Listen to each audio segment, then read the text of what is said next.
Afternoon everyone, Alex here, and today I wanted to give a bit of a preview before the game against Watford tonight. Obviously I won't be able to attend because I don't have enough loyalty points, but you know, I guess we'll have to see how it goes from there.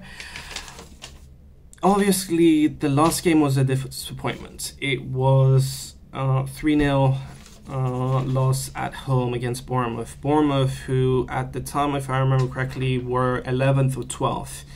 So losing 3-0 is a huge issue. Let's be honest here.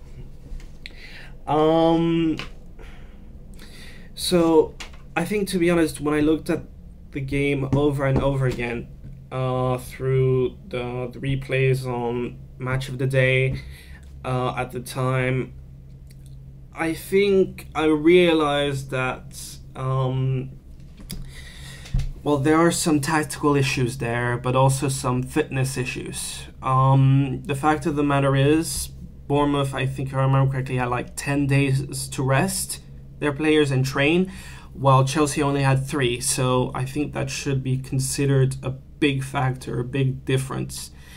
Which is also why Conte did say, you know, it's going to be a very tough game. So I think he kind of predicted it, but I don't think he predicted it to go that badly. The other issue that I've seen is that we don't really have a fast counter-attacking skill set. I think that's something that needs to be taken care of. We're too slow on the counter-attack, and that needs to change. Last season we were pretty fast. I don't know what's happened this season, but I think the confidence has gone down, the creativity is lacking, and yeah, I think the players are quite tired. So I think going into this Watford game, these Chelsea players have a lot to prove, and if the manager is going to stay around, you know, they have to show that they're committed to him, and right now they're not really showing that. So I mean, I hope that they can make a difference here. One last thing I think I want to say with regards to before some things about the Watford game. I think I've been going over this, and I think the atmosphere at the Stamford Bridge from the fans has actually had an impact on it.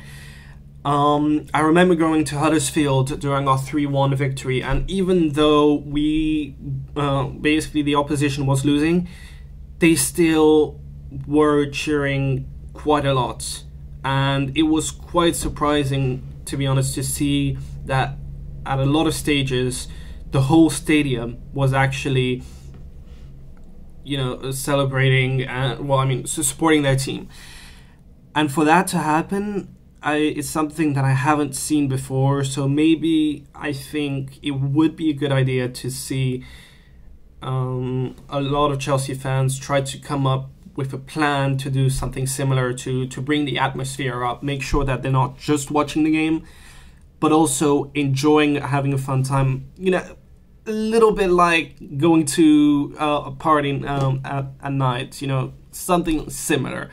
Of course, I know it's a football match, but, you know, like some type of atmosphere that is similar from the fans would actually possibly help. Alright, now, for today's game, I mean, I think I'm just gonna say what I think the lineups is gonna be, and I think we're gonna have Courtois in goal, we're gonna have Rudiger, David Luiz, and Azpilicueta as centre backs. Hopefully Azpilicueta as left centre back, because as left wing back we're gonna have Alonso, and I think Alonso has struggled from time to time, and I think he needs help in that defensive area, and Azpilicueta is perfect for that option. So left wing back Alonso, right wing back Moses. I think he should be pretty fresh and ready to come back unless he's injured or whatever.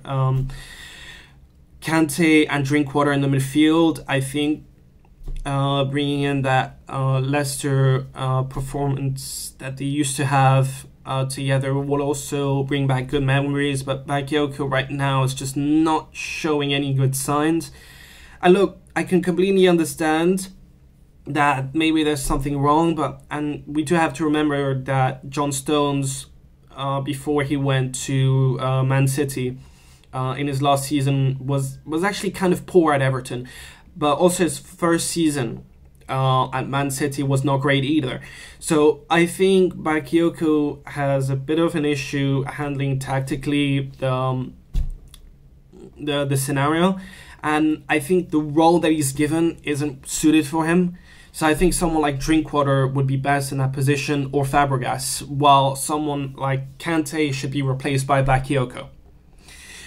And then the front three, because it's going to be a 3-4-3 formation, I would say Hazard and Pedro on the wings, and hopefully I would say Callum Hudson-Odoi up front. If not, then it would be best to have Giroud as possible alternative, but you know, I would love to see him up front, see what he can do, because he has that creativity, and it would be great to see something different up front in that forwarding position, and something where, you know, I think someone like Callum Hudson-Odoi would be able to create that sort of spark and energy in that center position. Now, maybe I could be completely wrong. Maybe it's better off as a winger.